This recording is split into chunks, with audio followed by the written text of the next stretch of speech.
तो इस कहानी की शुरुआत होती है और हमें एक छोटी सी कहानी सुनाई जाती है जिसमें हमें बताया जाता है कि नेवरलैंड नाम करके एक जगह है जहां बच्चे अपने मन से कुछ भी कर सकते हैं। इस जगह पर बच्चों को कोई रोकने टोकने वाला नहीं होता। तो ये जो कहानी है ये पीटर नाम करके एक इंसान था जो एक बच्चे को सुना रहा था। पीटर उस बच्चे से कहता है कि क्या तुम इस जगह पर चलना चाहोगे, जिस पर वो बच्चा कहता है कि हाँ मुझे इस जगह पर जाना है। अब अगले दिन हमें मालूम चलता है कि पीटर जिस बच्चे को कहानी सुना रहा था वो बच्चा गायब हो चुका है। अगर साफ साफ मैं बताऊं तो पीटर उस बच्चे को किडनैप कर लिया है और सिर्फ वही नहीं बल्कि वैसे ही न जाने कितने बच्चे किडनैप हो चुके हैं। जिस स्कूल में वो बच्चा पढ़ रहा था हमें उसी स्कूल को दिखाया जाता है। आज के दिन इस स्कूल में एक छोटी सी फेयरवेल पार्टी रखी गई थी। इसी जगह पर हमें सर्कस के अंदर एक जोकर को दिखाया जाता है और अगर मैं सच बताऊं तो ये जोकर पीटर है जिसे हमने मूवी के शुरुआत में देखा था और अब वो यहाँ पर किसी और बच्चे को किडनैप करने के लिए आया है। उसकी नजर जेम्स नाम करके एक छोटे बच्चे पर पड़ती है जिसे वो बैलून देता है। दरअसल ये बच्चा उसे पसंद आ गया था। अब इसके बाद हमें घर पर जेम्स और उसकी माँ को दिखाया जाता है। जब वो सो रहा था तब उसकी माँ नहाने के लिए चली जाती है। जेम्स के पास कोई नहीं था और उसी वक्त बेसमेंट के अंदर से पीटर बाहर निकलता है जो जेम्स से कहता है कि मैं तुम्हारा दोस्त हूँ, मैंने तुम्हें सर्कस में बैलून दिया था। इस तरीके से पीटर उस बच्चे को पलझा लेता है और उससे बात करने लगता है। पीटर उससे कहता है कि एक ऐसी जगह है जहाँ तुम्हें सोना नहीं पड़ेगा, तुम्हारे सारे सपने पूरे होंगे, तुम्हें जो चाहिए वो सब मिलेगा, क्या तुम वहाँ पर चलना चाहोगे।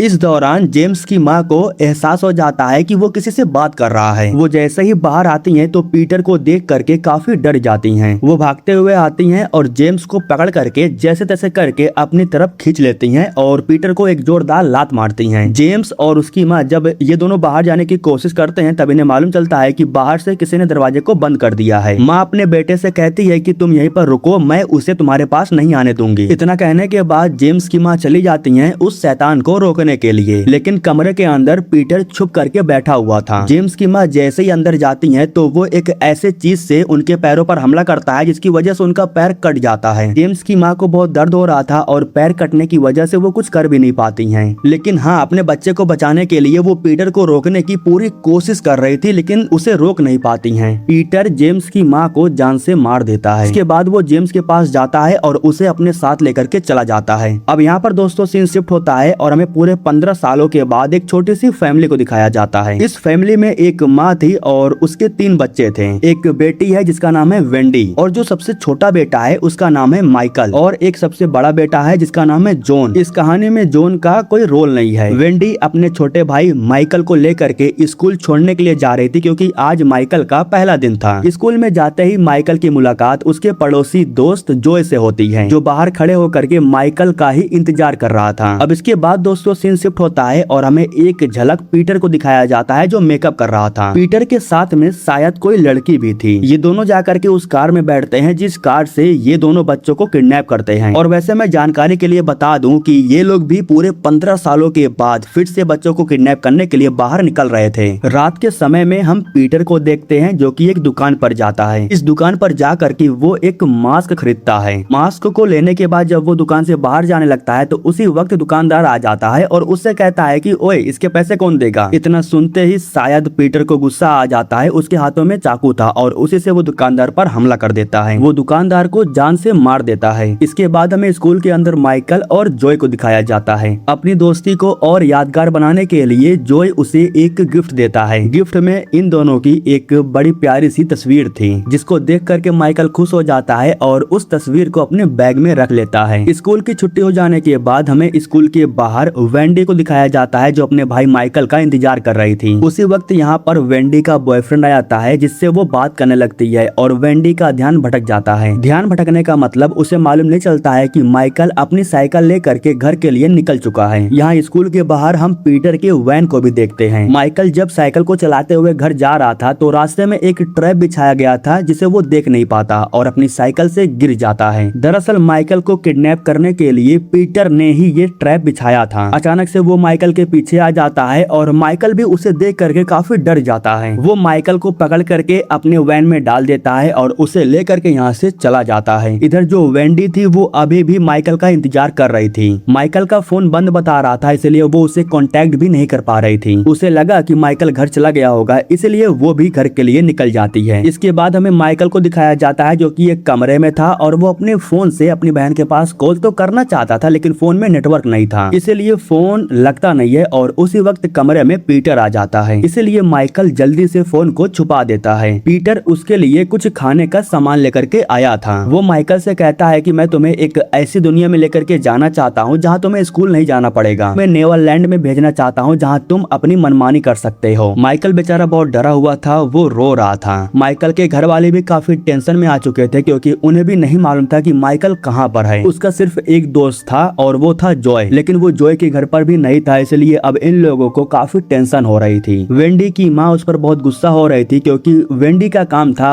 माइकल को लेकर के आना, लेकिन वेंडी तो अपने बॉयफ्रेंड से बात करने में बिजी थी। खैर दोस्तों, जो हुआ सो हुआ। तभी अचानक से इनके घर का फोन बजता है। वेंडी जा करके जब फोन को उठाती है तब उसे बैकग्राउंड में एक म्यूजिक सुनाई दे रहा था। दरअसल वो पीटर ही था जो म्यूजिक को फोन पर प्ले कर रहा था। वो इनसे ये भी कहता है कि माइकल की परवाह मत करो, वो बिल्कुल सही सलामत है। इतना सुनते ही इनके पैरों तले जमीन खिसक जाती है क्योंकि अब इन्हें भी मालूम चल गया था कि आज से 15 साल पहले जो किडनैपर बच्चों को किडनैप कर रहा था वो वापस आ चुका है और उसी ने ही माइकल को किडनैप किया है। इधर जो पीटर था उसने माइकल के बैग में जॉय की तस्वीर देख लिया था। तस्वीर को देख करके पीटर उसे कहता है कि लगता है ये तुम्हारा काफी अच्छा दोस्त है, अगर तुम चाहो तो मैं तुम्हारे लिए तुम्हारे इस दोस्त को यहाँ पर ला सकता हूँ, ये भी तुम्हारे साथ नेवरलैंड में चला जाएगा, तुम दोनों एक साथ उस जगह पर खुश रहोगे। जिस पर माइकल कहता है कि नहीं प्लीज ऐसा मत करना, उसकी कोई गलती नहीं है, वो बहुत अच्छा लड़का है। यह सुन करके पीटर कहता है कि नेवरलैंड में सिर्फ अच्छे लड़कों की ही जरूरत है, मतलब कि अब वो जॉय को भी किडनैप करके ही मानेगा। इधर हमें वेंडी को दिखाया जाता है जो किसी के पास कॉल की थी और उससे बात कर रही थी। कॉल पर उसे मालूम चलता है कि 15 साल पहले एक बच्चा गायब हुआ था और वो आज तक वापस लौट करके नहीं आया। जो बच्चा गायब हुआ था वेंडी जा करके उनके परिवार से बात करना चाहती थी क्योंकि उसे लग रहा था कि क्या पता कुछ सबूत मिल जाए। वेंडी वहाँ पर अकेले नहीं जाती है बल्कि उसके साथ में जॉय और जॉय की बहन लिली भी उसके साथ जाती है। यहाँ पर जो लिली थी वो वेंडी से कहती है कि सब कुछ ठीक हो जाएगा, अपने आप को कोसना बंद करो। और ये बात सच था कि वेंडी अपने आप को कोस रही थी क्योंकि उसे लग रहा था कि उसकी वजह से उसका भाई किडनैप हुआ। खैर अब उस लोकेशन पर जाने के बाद इनकी मुलाकात जैक्सन नाम करके एक इंसान से होती है। दरअसल दोस्तों इसी इंसान का बेटा जिसका नाम था टिमी, वही आज से 15 साल पहले गायब हुआ था। उसने घर पर बता करके गया था कि वो अपने दोस्त के घर पर जा रहा है, लेकिन वो अपने दोस्त के घर कभी पहुंचा ही नहीं। आज तक किसी को मालूम नहीं चला कि टिमी अचानक से कहां गायब हो गया। असल बात तो यही थी कि पीटर ने ही उसे किडनैप किया था, लेकिन ये बात किसी को नहीं मालूम है। इसके बाद जब जैक्सन इन लोगों को टिमी के कमरे में लेकर के जाता है तब इन्हें मालूम चलता है कि टिमी थोड़ा सा लड़की टाइप का था। टिमी के पिता ये बात इन लोगों को खुद बताते हैं कि टिमी खुद को अंदर से लड़की मानता था और वो लड़कियों वाले शौक भी पाल रखा था। इसके बाद दोस्तों हमें एक स्कूल को दिखाया जाता है। स्कूल की छुट्टी होती है और सभी बच्चे बस में बैठ करके घर की तरफ जा रहे थे, लेकिन बस ड्राइवर अचानक से बस को रोड पर रोक देता है क्योंकि रोड के बीचों बीच में पीटर अपनी वैन को लेकर के खड़ा था। बस का ड्राइवर उसके पास जा करके उससे कहता है कि वैन को थोड़ा साइड कर लो। पीटर एक चाकू लेकर के उसकी तरफ आगे बढ़ता है और उस पर हमला करके उसे खत्म कर देता है। बस ड्राइवर को खत्म करने के बाद वो बस के अंदर जाता है और सभी बच्चों के सामने अपने मास्क को उतारता है। उसके चेहरे को देख करके सभी बच्चे काफी डर जाते हैं। अब असल में इन बच्चों के साथ हुआ क्या ये तो हमें नहीं दिखाया जाता है। यहाँ पर दोस्तों सीन शिफ्ट होता है और हमें कमरे के अंदर माइकल को दिखाया जाता है। जब वो कमरे में अकेला बैठा हुआ था तभी टिंकर नाम करके एक लड़की उसके पास आती है और ये वही लड़की है जो पीटर के साथ में अक्सर रहती है। और वैसे मैं आपको बता दूं कि ये पूरी तरह से लड़की नहीं है और ना ही पूरी तरह से इंसान है। माइकल उससे पूछता है कि क्या उसने तुम्हें भी इस जगह पर बंदी बना करके रखा है, जिस पर टिंकर कहती है कि नहीं, वो मुझे एक ऐसी जगह पर लेकर के जाने वाला है जहाँ पर जाने के बाद मैं बिल्कुल ठीक हो जाऊंगी। मुझे पूरी तरह से बिल्कुल ठीक होना है, इसलिए मैं उस जगह पर जाना चाहती हूँ। पीटर ने मुझसे वादा किया है कि वो मुझे उस जगह पर लेकर के जाएगा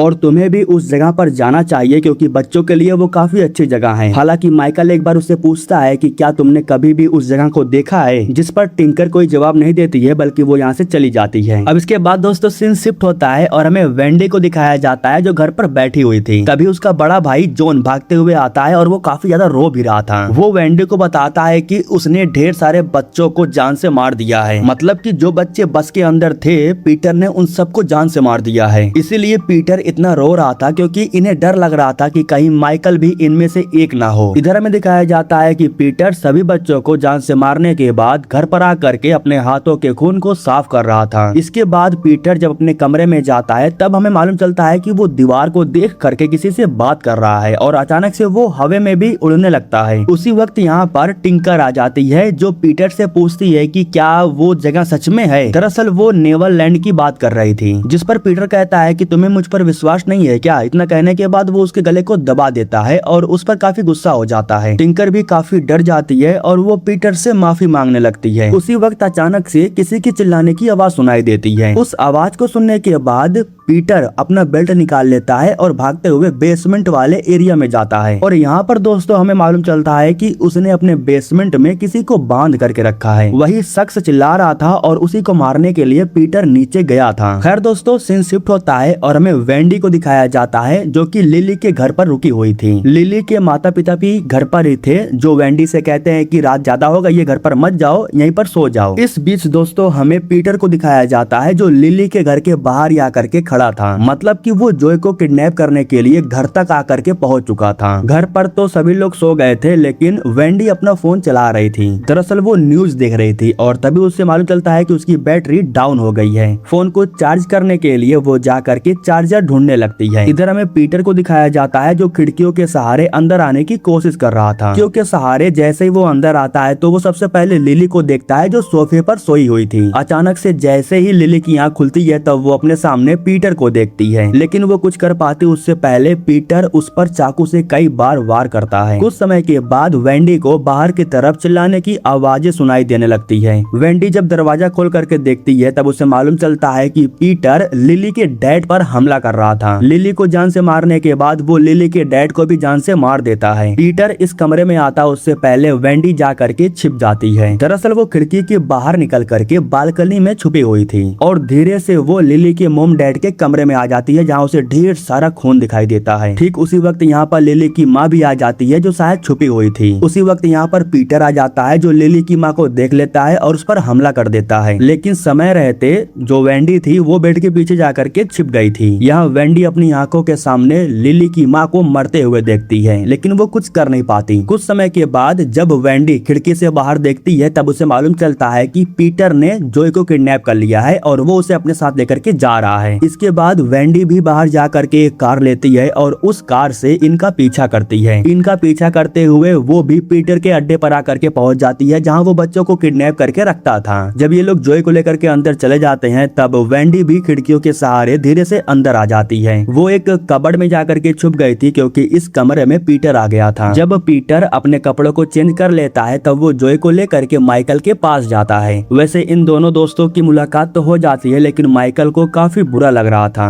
पीटर इन लोगों से कहता है कि तुम दोनों में से सबसे पहले नेवरलैंड कौन जाना चाहेगा। कोई कुछ बोल नहीं रहा था, इसलिए पीटर खुद से ही जोय को उठा लेता है और उसे लेकर के नेवरलैंड जाने लगता है। इधर हमें वेंडी को दिखाया जाता है जो अपने हाथों में एक चाकू लेती है और फिर अपने भाई और जोय को ढूंढना शुरू कर देती है। जब पीटर जोय को लेकर के चला जाता है तब माइकल कमरे में अकेला था और उसी कमरे में वेंडी जाकर के पहुंच जाती है। अपने भाई को सही सलामत देखने के बाद वो बहुत खुश हो जाती है, लेकिन तभी अचानक से कमरे में पीटर आकर के पहुंच जाता है, लेकिन उसके आने से पहले वेंडी कमरे में ही छुप जाती है। पीटर को इस बात का एहसास हो गया था कि माइकल किसी से बात कर रहा था। तभी पीछे से वेंडी पीटर पर हमला कर देती है, जिसकी वजह से माइकल और वेंडी इन दोनों को यहाँ से भागने का मौका मिल जाता है। माइकल भागते हुए बाहर की तरफ जाता है और जो वेंडी थी वो एक कमरे के अंदर चली जाती है। थोड़ा और अंदर जाने के बाद उसे एक कोफिन दिखाई देता है और इसी कोफिन के अंदर पीटर ने जोय को बंद करके रखा था। वो तो शुक्र था कि वेंडी सही समय पर यहाँ पर आ जाती है और जोय को बाहर निकाल लेती है। जोय बेचारा काफी डरा हुआ था और वो बहुत रो रहा था। वेंडी उसे लेकर के बाहर आती है और एक खिड़की तोड़ने के बाद उसे कहती है कि यहाँ से भाग जाओ और दोबारा पीछे मुड़ करके देखना भी मत, मैं माइकल को बचा लूंगी। इसके बाद जोय खिड़की से बाहर निकलता है और वो यहाँ से भाग जाता है। वेंडी जब आगे बढ़ती है तभी उसे एक फोटो दिखाई देता है और ये फोटो था जेम्स का। यहाँ पर दोस्तों हमें मालूम चलता है कि बेसमेंट के अंदर पीटर ने जिसे बंद करके रखा है वो कोई और नहीं बल्कि जेम्स ही था। लगभग 15 सालों से वो यहीं पर बंद पड़ा हुआ है और पीटर ने उसका बहुत बुरा हाल कर दिया है। वेंडी उसे कहती है कि तुम फिक्र मत करो, मैं तुम्हें यहाँ से बाहर निकाल लूंगी। इसके बाद सीन शिफ्ट होता है और हम पीटर को देखते हैं जो टिंकर पर काफी गुस्सा था क्योंकि उसे लग रहा था कि टिंकर उससे झूठ बोल रही है। इसीलिए वो टिंकर को जमीन पर लेटाता है और उसके दोनों हाथों को काट देता है। इसके बाद पीटर जैसे ही नीचे आता है तभी वो वेंडी को देख लेता है और उस पर हमला कर देता है। अब यहाँ पर दोस्तों वेंडी और पीटर इन दोनों के बीच में फाइट होती है।